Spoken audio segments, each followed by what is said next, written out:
Sinasabi ng mga protestante na ang kanilang Biblia ay kumpleto. Sa Katoliko, dinagdagan daw.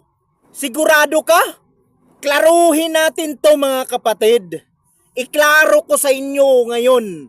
Makinig kayong lahat. Ang nag-compile ng Biblia ay ang Katoliko, composed of 73 books. Ang sa protestante, 66 books. Bakit nangyari yon? Simulan natin. Makinig kayo. Ang nag-compile ng Biblia ay Katoliko.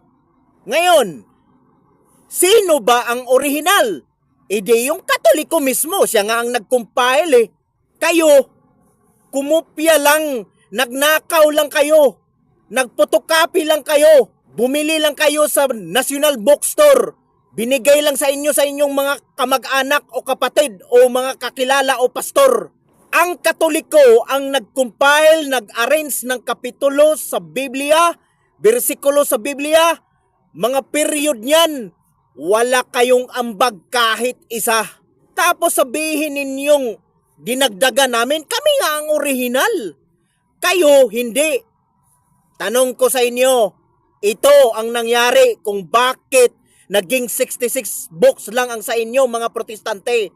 Alam nyo ba na ang Protestant Bible, King James Version, 1611 edition ay kumpleto ang Biblia? 73 books tulad ng Katoliko? Ngayon, nangyari noong 18th century, kinuha ninyo ang 7 books, kaya naging 66 books lang ang sa inyo. Ngayon, sino ba ang nagdagdag at kumuha ng mga libro sa Biblia? Kami Katoliko o kayo?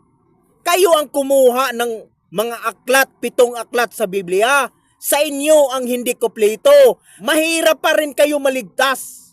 Kahit anong gawin ninyo, paggawa o gumawa o magawa ng mabuti, mahirap talaga sa inyo dahil hindi kumpleto ang Biblia ninyo. Di ba? Paano yan? Ano nang gagawin yan?